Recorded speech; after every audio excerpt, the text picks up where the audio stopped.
Praise the Lord. आप सबको जय मसीह की। मैं परमेश्वर का धन्यवाद देता हूँ आज की सुबह दिखाने के लिए। एक और दिन परमेश्वर ने हम सबके जीवन में जोड़ दिया। हम परमेश्वर को कोटि कोटि धन्यवाद दें।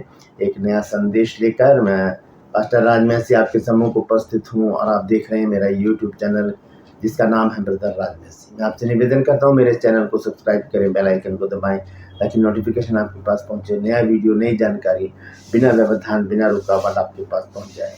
मेरे वीडियोस को लाइक कीजिए और शेयर कीजिए और कमेंट्स बॉक्स में आकर मुझसे ज़रूर बातचीत कीजिए। Praise the Lord. आज का संदेश है संकट के विषय में। बहुत सी बार हम ऐसी चिंता परेशानियों में और ऐसे संकट में पड़ जाते हैं और हमारे मुंह से निकलता है कि करें तो करें क्या और जाए तो जाए कहाँ, अब क्या करें। ऐसी परिस्थिति में जब हम आ जाते हैं, यानी कि जब हम टी पॉइंट पे आ जाते हैं, या हम कह सकते हैं कि जब हम दोराहे पर आकर खड़े हो जाते हैं, पता नहीं करें तो करें क्या, इस साइड जाएं उस साइड जाएं, क्या करें क्या ना करें, ऐसी परिस्थिति हमारे जीवन में आती है, तब हमें क्या करना चाहिए। तो आज हम इस विषय पर बातचीत करेंगे कि संकट के समय हम क्या करें। संकट के समय हम क्या करें, क्योंकि परमेश्वर का वचन जो है वो हमें सारी बातों से अवगत कराता है। हर एक बात से, संकट से बाहर निकालना जानता है, बीमारी से बाहर निकालना जानता है, कमी घटी से बाहर निकालना जानता है। सारी बातें हमें वचन में मिल जाएंगी। तो आज इस विषय पर हम बात करेंगे। आज का जो संदेश है, संकट के समय क्या करें। तो बने रहिए मेरे साथ, पूरा संदेश सुनिए और इसे शेयर जरूर कीजिए ताकि और भी लोग इन बातों को जानें। आइए एक छोटी सी प्रार्थना करते हैं। ट्रूपर्स में आज का सवाल है, आपको बताना है कि कलीसिया जो शब्द है, कलीसिया, वो पुराना नियम में कितनी बार आया है। जानते हैं तो कमेंट्स में लिख दीजिए, नहीं तो डिस्क्रिप्शन में आपको इस सवाल का जवाब मिल जाएगा। Praise the Lord. आइए एक छोटी सी प्रार्थना करते हैं, उसके बाद आज के वचन में चलेंगे। प्रभु जी, मैं धन्यवाद देता हूँ आज की सुबह दिखाने के लिए और विनती करता हूँ प्रभु, आज के वचन को भी शेयर करने में मेरी मदद सहायता कर। मेरे होठों को, मेरे दिल दिमाग को छूकर ब्लेस कर। मेरी आत्मा और मेरा शरीर तेरे ही कब्जे में रहे, ताकि बोलने वाला मनुष्य नहीं बल्कि तेरा आत्मा हो। जो भी गुण भेद की बातें आज के वचन में छिपी हैं वो हम पे प्रकट करना प्रभु, ताकि हम उन बातों को जाने और उन्हीं के अनुसार अपने जीवनों को व्यतीत करने वाले बन सकें। जितने भी लोग इस वक्त इस वचन को देख रहे हैं, सुन रहे हैं, सब पर मैं तेरी आशीष बोलता हूँ प्रभु जी। हर एक को आशीषित कर, हर एक की रोग, बीमारी, चिंता, परेशानियों को अपने सामर्थ्य नाम के द्वारा दूर कर दे। यीशु नासरी के नाम से मांगते हैं, आमीन। Praise the Lord. तो आइए आज के इस अद्भुत संदेश को हम शुरू करेंगे। संदेश है, संकट के समय क्या करें। संकट कई तरह के होते हैं और हम अच्छी तरह से जानते हैं कि जब हम ऐसी परिस्थिति में होते हैं तो हमें क्या करना चाहिए। संकट मतलब डर, एक भय, ऐसी परिस्थिति जिसमें हम जब फंस जाते हैं तो हमें समझ नहीं आता कि हम क्या करें। और ये संकट है वो कई तरह के होते हैं। जैसे कि कर्जे का संकट होता है, कर्जदार कर्ज ले रखा किसी, तो डर लगता है कि वो मांगने ना आ जाए। जरा सी खटक होती है दरवाजे पे तो लगता है कि कोई आ गया है। और है बेरोजगारी का डर, पता नहीं कब तक हम बेरोजगार रहेंगे, कैसे चलेगी जिंदगी। और बहुत से लोगों के घर में संतान की आशीष नहीं है, तो वो भी भय है कि कहीं ऐसा ना हो कि हम जिंदगी भर संतान का मुंह ही ना देख सके। और घरों में लड़ाई झगड़े बहुत रहते हैं, बहुत छोटी छोटी बातों में तनाव हो जाता है। कई कई दिनों तक मुंह फुलाकर आपस में रहते हैं, यानी कि बातचीत बंद हो जाती है। और नशे की जो आदत है वो घर के घर बिगाड़ देती है। ये सब संकट की बातें हैं जो हमें संकट में डाल देती हैं। और भी बहुत सारी बातें, जैसे गरीबी, हमारे पास खाने को नहीं है, पहनने को नहीं है, कैसे खर्चा चलाएं। सुबह का मिल जाता तो दोपहर का मुश्किल हो जाता, दोपहर का मिल जाता तो रात का मुश्किल हो जाता। तो ये गरीबी जो है एक संकट की तरह है। और तंगी हाली हो गई। और एक चीज़ और है, बुरी आदतें, वो भी हमारे लिए संकट से कम नहीं है। जो हमारे जीवन में बुरी आदतें होती हैं वो हमारे लिए संकट को जन्म देती है, वो पैदा करती है हमारे लिए संकट। तो हम ऐसी परिस्थिति में जब ये चीज़ें हमारे जीवन में आती हैं, तब हम एक दोराहे पर आकर खड़े हो जाते हैं, जिसे कहते हैं टी पॉइंट। जब हम वहाँ पर आए, एक रास्ता इधर जा रहा है, एक रास्ता इधर जा रहा है, हमें नहीं पता कि हमें जाना है, जाएं तो हम कहाँ जाएं। तो ऐसी परिस्थिति में जब हम दोराहे पर आकर खड़े हो जाते हैं और जब हम कहते हैं कि परमेश्वर अब मैं क्या करूं, तब परमेश्वर हमसे थोड़ा सा नाराज होकर कहता है कि बेटा, अगर मेरे बिना तू कुछ कर सकता है तो करके दिखा। क्योंकि बाइबल हमें बताती है कि परमेश्वर से अलग होकर हम कुछ भी नहीं कर सकते। तो लिखा है कि यूहन्ना 15:5 में कि मुझसे अलग होकर तुम कुछ भी नहीं कर सकते, तो नहीं कर सकते तो नहीं कर सकते। इसीलिए हमें ये नहीं सोचना कि मैं क्या करूं, हमें कहना है परमेश्वर तू बता कि मुझे क्या करना है, तू मेरा सहायक हो। तो जब हम संकट में पड़ते हैं तब हमें कुछ बातें ध्यान में रखने की ज़रूरत है। हम उन बातों को देखेंगे।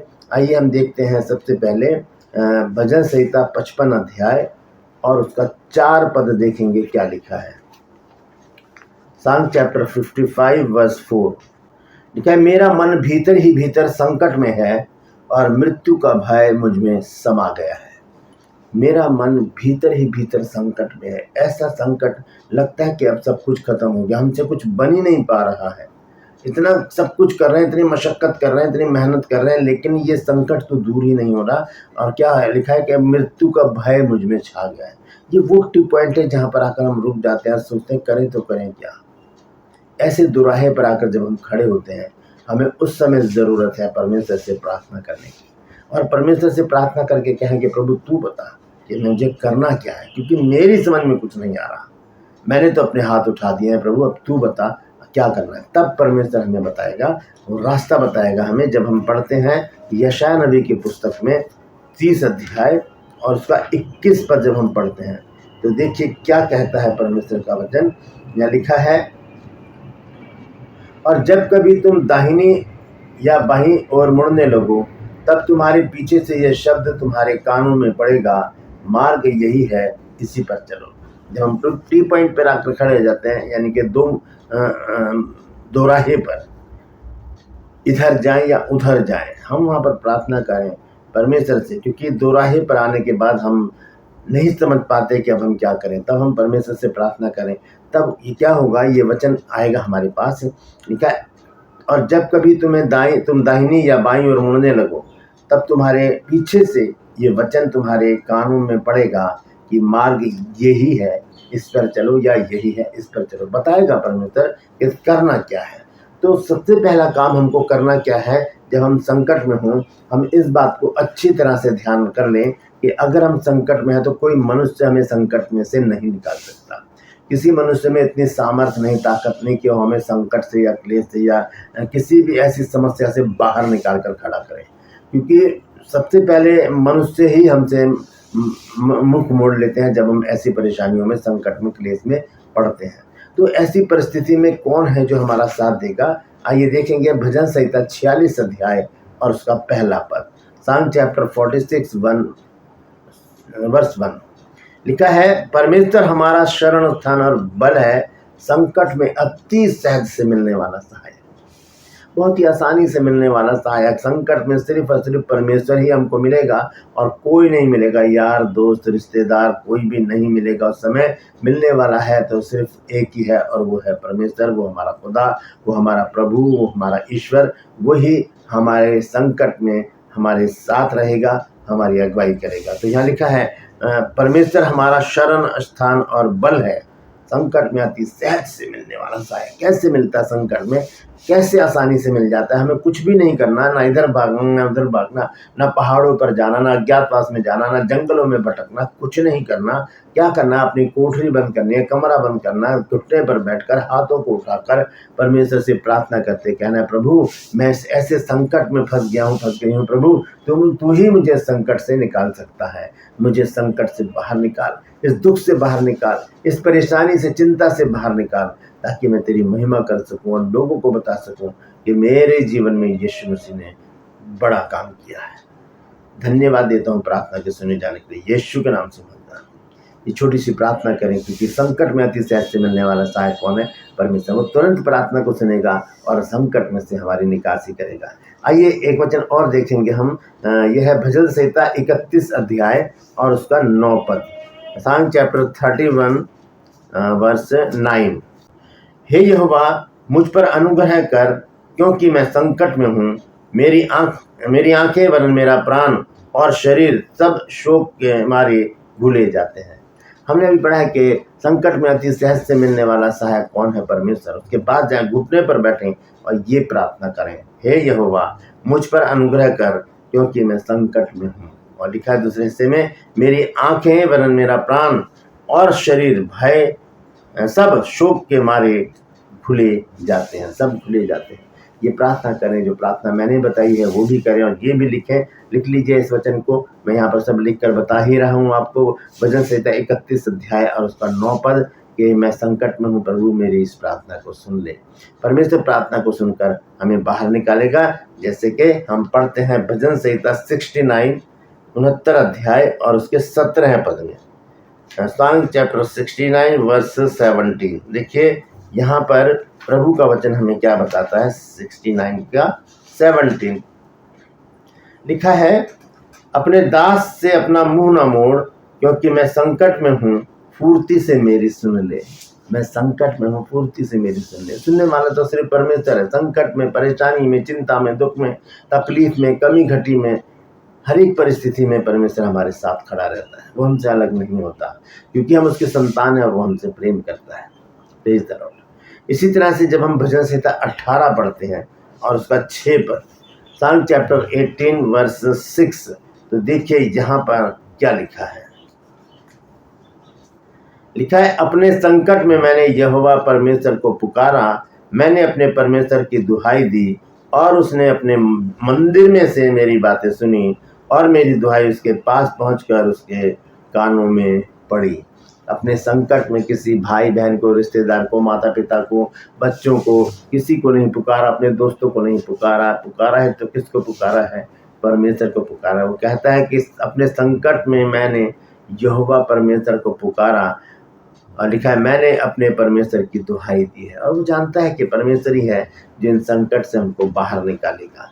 फिर जब हम देखते हैं भजन संहिता 81 अध्याय और उसके 7 पद में, सॉन्ग चैप्टर 81 वर्स 7, यहाँ पर लिखा है, तूने संकट में पड़कर पुकारा, तब मैंने तुझे छुड़ाया, बादल गरजने के गुप्त स्थान से मैंने तेरी सुनी और यहोवा और मरीबा नाम सोते के पास तेरी परीक्षा ली।